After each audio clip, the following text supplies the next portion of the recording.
টাঙ্গাইলে এক সময় সাংস্কৃতিক চর্চা হতো, খুব বেশি হতো, সাহিত্য সাংস্কৃতিক চর্চা, খেলাধুলা।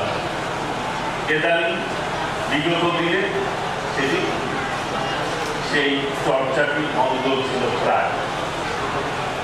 আমাদের মৌলানা আব্দুল হামিদ খান ভাসানীর নামে একটি মিলনায়তন রয়েছে। দ্রুততম সময়ের মধ্যে ইনশাআল্লাহ মৌলানা আব্দুল হামিদ খান ভাসানীর নামে যে মিলনায়তন, সেটি আমরা দ্রুত